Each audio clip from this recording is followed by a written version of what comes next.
श्रीमद भागवत महापुराण स्कंध 3 अध्याय 21. कर्दमांची तपश्चर्या आणि भगवंतांचे वरदान. विदुराने विचारले, भगवन, स्वयंभू मनूचा वंश मोठा आदरणीय मानला गेला आहे. त्यात मैथुन धर्माने प्रजेची वृद्धी झाली होती. आता आपण मला त्याची कथा ऐकवावी. ब्राह्मण, आपण म्हणाला होतात की स्वयंभू मनूचे पुत्र प्रियव्रत आणि उत्तानपाद यांनी 7 द्वीपांनी वेढलेल्या पृथ्वीचे धर्मपूर्वक पालन केले होते आणि त्यांची देवहूती नावाची कन्या हिचा कर्दम प्रजापतींशी विवाह झाला होता. यम इत्यादी योगाच्या लक्षणांनी देवहूती संपन्न होती. तिच्यापासून महायोगी कर्दमांना किती संताने झाली, तो सर्व प्रसंग आपण मला सांगावा. मला तो ऐकण्याची खूप इच्छा आहे. तसेच भगवान रुची आणि ब्रह्मदेवाचे पुत्र दक्ष प्रजापतींनी सुद्धा मनूंच्या कन्यांचे पाणीग्रहण करून त्यांच्यापासून कोणत्या प्रकारे कोणकोणती संतती उत्पन्न केली, ते सर्व चरित्र मला सांगावे. मैत्रेय म्हणाले, जेव्हा ब्रह्मदेवांनी भगवान कर्दमांना आज्ञा केली की तुम्ही प्रजोत्पत्ती करावी, तेव्हा त्यांनी 10,000 वर्षांपर्यंत सरस्वती नदीच्या तीरावर तपश्चर्या केली. ते एकाग्र चित्ताने प्रेमपूर्वक पूजादी उपचारांनी शरणागत वरदायक श्रीहरींची आराधना करू लागले. हे विदुरा, तेव्हा सत्ययुगाच्या प्रारंभी कमलनयन भगवान श्रीहरींनी प्रसन्न होऊन आपल्या शब्दब्रह्मम्य स्वरूपाने मूर्तिमान होऊन त्यांना दर्शन दिले. भगवंतांची ती भव्य मूर्ती सूर्याप्रमाणे तेजस्वी होती. त्यांनी गळ्यात पांढऱ्याई आणि निळ्या कमळांची माळ धारण केली होती. त्यांचे मुखकमल काळ्या आणि सुंदर केसांच्या बटांनी सुशोभित दिसत होते. त्यांनी स्वच्छ वस्त्र परिधान केले होते. मस्तकावर झुमगणारा सुवर्णमय मुकुट, कानात चमकणारी कुंडले आणि हातांमध्ये शंख चक्र गदा ही आयुधे होती. त्यांच्या एका हातात क्रीडेसाठी घेतलेले पांढरे कमळ शोभून दिसत होते. प्रभूंचे मधुर हास्यमय मुखकमल चित्त आकर्षित करून घेत होते. त्यांनी आपले चरणकमल गरुडाच्या खांद्यावर ठेवले होते. वक्षस्थळावर श्रीलक्ष्मी आणि गळ्यामध्ये कौस्तुभमणी शोभून दिसत होता. प्रभूंच्या या आकाशस्थित मनोहर मूर्तीचे दर्शन करून कर्दमांना फार आनंद झाला. त्यांच्या सर्व कामना पूर्ण झाल्यामुळे त्यांनी प्रसन्न हृदयाने पृथ्वीवर मस्तक टेकवून भगवंतांना साष्टांग नमस्कार केला आणि नंतर प्रेमाने मनःपूर्वक हात जोडून सुमधुर वाणीने ते त्यांची स्तुती करू लागले. कर्दम म्हणाले, हे स्तुती करण्यायोग्य परमेश्वरा, आपण संपूर्ण सत्वगुणाचे निधी आहात. योगीजन उत्तरोत्तर शुभ योनींमध्ये जन्म घेऊन शेवटी योगस्थ झाल्यावर आपल्या ज्या दर्शनाची इच्छा करतात, तेच आपले दर्शन आज आम्हांना झाल्याने आमचे नेत्र धन्य झाले. भवसागरातून पार होण्यासाठी आपले चरणकमल जहाज आहेत. असे असूनही ज्यांची बुद्धी आपल्या मायेने लोप पावली आहे, तेच केवळ नरकामध्येही मिळणाऱ्या तुच्छ क्षणिक विषयसुखांसाठी त्या चरणांचा आश्रय घेतात. परंतु स्वामी, आपण तर त्यांना ते विषय भोगही देताच. प्रभो, तसाच कामकलुषित हृदय असलेला मी सुद्धा माझ्या स्वभावाला अनुरूप आणि गृहस्थधर्म पालन करण्यास सहायक अशा कन्येशी विवाह व्हावा म्हणून आपल्या कल्पवृक्षाप्रमाणे सर्व कामना पुरविणाऱ्या चरणकमलांना शरण आलो आहे. सर्वेश्वरा, आपण सर्व लोकांचे अधिपती आहात. नाना प्रकारच्या कामनांमध्ये गुंतलेले हे लोक आपल्या वेदवाणी रूप दोरीने बांधलेले आहेत. हे धर्ममूर्ते, त्यांचेच अनुकरण करीत मीही कालरूप आपल्याला कर्ममय आज्ञापालनरूप पूजा समर्पण करीत आहे. आपले भक्त विषासक्त लोक आणि त्यांच्याच मार्गांचे अनुकरण करणाऱ्यास माझ्यासारख्या कर्मश पशूंची पर्वान करता आपल्या चरणांच्या छत्रछायेचाच आश्रय घेतात. तसेच एकमेक आपल्या गुणगानरूप चविष्ट सुधेचे पान करून आपल्या तहानभूक इत्यादी देहधर्मांना शांत करतात. प्रभो, हे कालचक्र मोठे प्रबळ आहे. साक्षात ब्रह्म याची फिरण्याची धुरी आहे. अधिक मासासह 13 महिने आरे आहेत. 360 दिवस जोड आहेत.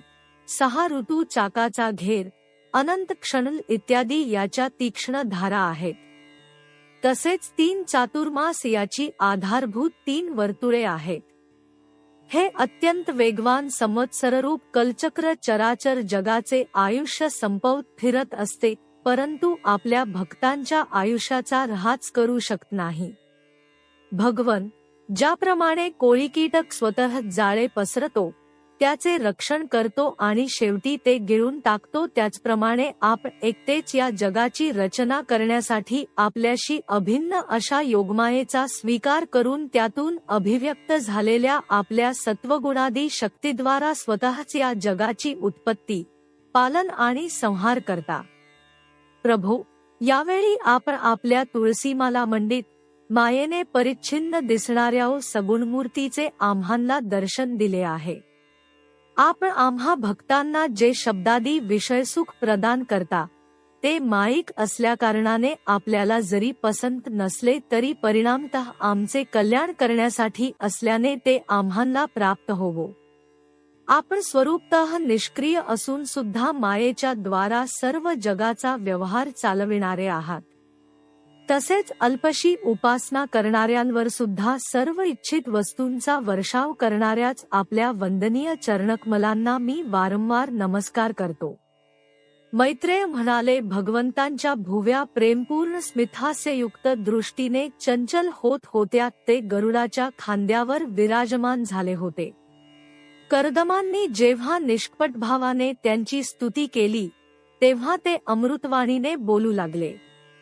श्री भगवान म्हणाले, ज्यासाठी तू आत्मसंयम करून माझी आराधना केली आहेस, तो तुझ्या हृदयातील हेतू जाणून मी अगोदरच तशी व्यवस्था केली आहे. प्रजापते, माझी आराधना कधीच निष्फळ होत नाही. त्यातून ज्यांचे चित्त नेहमी माझ्या ठिकाणीच लागलेले असते, त्या तुझ्यासारख्या महात्म्या लोकांनी केलेली उपासना तर अधिकच फलदायी होते.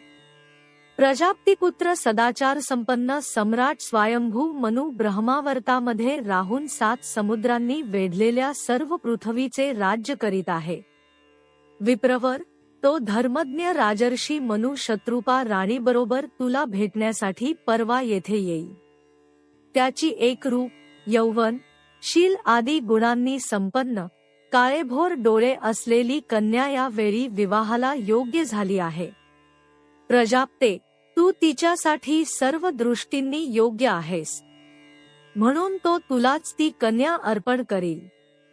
ब्राह्मण, गेल्या अनेक वर्षांपासून तुझे चित्त जशा पत्नीची इच्छा करीत आहे, तशीच ती राजकन्या लवकरच तुझी पत्नीत होऊन तुझी यथेष्ट सेवा करील.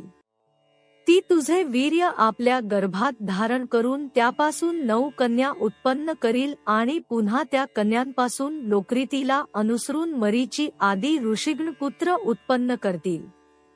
तू सुद्धा माझ्या आज्ञेचे यथायोग्य पालन करून शुद्धचित्त होऊन नंतर आपली सर्व कर्मफळे मला अर्पण करून मलाच प्राप्त होशील. जीवांवर दया करून तू आत्मज्ञान प्राप्त करशील आणि नंतर सर्वांना अभ्यदान देऊन स्वतः सहित संपूर्ण जगताला माझ्यामध्ये आणि मला तुझ्यात स्थित असलेला पाहशील. महामुनी, मी सुद्धा माझ्या अंशकलारूपाने तुझ्या तेजापासून तुझी पत्नीये देवहूतीच्या गर्भात अवतीर्ण होऊन सांख्यशास्त्राची रचना करीन. मैत्रेय म्हणाले, कर्दमऋषींना असे सांगून इंद्रिये अंतर्मुख झाल्यावरच प्रकट होणारे श्रीहरी सरस्वती नदीने घेरलेल्या बिंदुसर तीर्थावरून निघून गेले. भगवंतांच्या सिद्ध मार्गाची, वैकुंठ मार्गाची सर्व सिद्धपुरुष प्रशंसा करतात. कर्दम पाहत असतानाच ते त्या मार्गाने गरुडाच्या पंखातून प्रगट होणाऱ्या सामवेदाच्या आधारभूत ऋचा ऐकत निघाले. श्रीहरी निघून गेल्यावर त्यांनी सांगितलेल्या काळाची वाट पाहत भगवान कर्दम ऋषी बिंदुसरोवरावरच राहिले. वीरवर, इकडे मनु सुद्धा महाराणी शत्रुपा आणि कन्या यांना सुवर्जडित रथात बसवून पृथ्वीवर फिरत फिरत भगवंतांनी जो दिवस सांगितला होता, त्या दिवशी शांतिप्रायण महर्षी कर्दमांच्या त्या आश्रमात पोहोचले. सरस्वतीच्या पाण्याने भरलेले हे बिंदुसरोवर असे स्थान आहे की जेथे आपला शरणागत भक्त कर्दमाबद्दल उत्पन्न झालेल्या अत्यंत करुणेने भगवंतांच्या डोळ्यांतून अश्रुबिंदू ओघळले होते. हे फार पवित्र तीर्थ आहे. याचे पाणी कल्याणप्रद आणि अमृतासारखे मधुर आहे. तसेच महर्षीगण नेहमी याचे सेवन करतात. हे बिंदुसरोवर पवित्र वृक्षवेलींनी वेढलेले होते. त्यात निरनिराळे शब्द करणारे पवित्र पशुपक्षी राहत होते. ते स्थान सर्व ऋतूंमधील फळांनी आणि फुलांनी संपन्न होते आणि सुंदर वनराई त्याची शोभा वाढवित होती. तेथे मदमस्त पक्ष्यांचे थवे किलबिलाट करीत होते. धुंद भ्रमर गुंजारव करीत होते. आनंदित मोर पिसारा पसरून नृत्य करीत होते आणि आनंदित झालेले कोकिळ कुहूकुहू करून एकमेकांना बोलावित होते. तो आश्रम कदंब, चंपक, अशोक, करंज, बकुळ, आसना, कुंद, मंदार, कुडा आणि लहान लहान आम्रवृक्षांनी अलंकृत झाला होता. तेथे कारंडव, बदक, बेडूक, हंस, कुर्र, पाणकोंबडा, सारस, चकवे आणि चकोर पक्षी मधुर किलबिलाट करीत होते. तसेच हरिण, डुक्कर, साळी, गवे, हत्ती, वानर, सिंह, माकडे, मुंगूस, कस्तुरी मृग आदी पशूंनी तो आश्रम भरलेला होता. आदिराजा मनू त्या श्रेष्ठ तीर्थाच्या ठिकाणी कन्येसह पोहोचल्यावर मुनीवर कर्दम अग्निहोत्र करून बसलेले त्यांनी पाहिले. पुष्कळ दिवसपर्यंत उग्र तपस्या केल्यामुळे त्यांचे शरीर अत्यंत तेजस्वी दिसत होते. तसेच भगवंतांनी स्नेहपूर्ण नजरेने पाहिल्यामुळे आणि त्यांनी उच्चारलेल्या कर्णामृतरूप मधुर वचनांच्या श्रवणाने इतके दिवस तपश्चर्या करूनही ते विशेष दुर्बल दिसत नव्हते. ते उंच होते. त्यांचे नेत्र कमलदलासारखे होते. डोक्यावर जटा शोभून दिसत होत्या आणि कमरेला वलकले होती. त्यांना जवळून पाहिले तर संस्कार केलेल्या बहुमोल रत्नासारखे ते मलिन दिसत होते.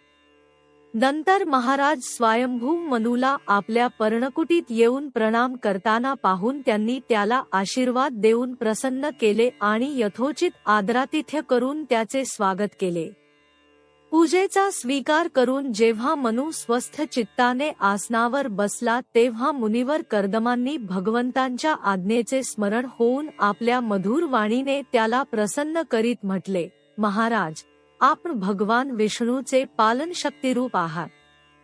म्हणून आपले संचार करणे हे निश्चितच सज्जनांचे रक्षण आणि दुष्टांचा संहार करण्यासाठीच आहे. आपण साक्षात विष्णू स्वरूप आहात. तसेच निरनिराळ्या कार्यांसाठी सूर्य, चंद्र, अग्नी, इंद्र, वायू, यम, धर्म आणि वरुण इत्यादी रूपे धारण करता. आपणास नमस्कार असो. आपण रत्नसजडित बिजी रथावर आरूढ होऊन आपल्या तेजस्वी प्रचंड धनुष्याचा टणत्कार करीत त्या रथाच्या गडगडाटाने सुद्धा पापी लोकांना भय उत्पन्न करता आणि आपल्या सेनेच्या पायांनी रगडलेल्या भूमंडलाचा थरकाप करीत आपल्या त्या विशाल सेनेला बरोबर घेऊन पृथ्वीवर सूर्यासारखे भ्रमण करता. आपण असे केले नाही तर भगवंतांनी निर्माण केलेल्या वर्णाश्रम धर्माची मर्यादा चोर, डाकू इत्यादी तत्काळ नाहीशी करतील आणि विषयलोलूप निरंकुश मानवांच्या द्वारे सगळीकडे अधर्माचा प्रसार होईल. जर आपण जगाच्या बाबतीत निष्काळजी झालात तर हे जग दुराचारी लोकांच्या तावडीत सापडून नष्ट होईल. तरीसुद्धा वीरवर, मी आपल्याला विचारतो की यावेळी आपले कोणत्या कारणाने इथे आगमन झाले आहे. आपण मला आज्ञा करावी. तिचा मी निष्कपट भावाने स्वीकार करीन. स्कंध 3 अध्याय 21 समाप्त. हरि ओम तत्सत.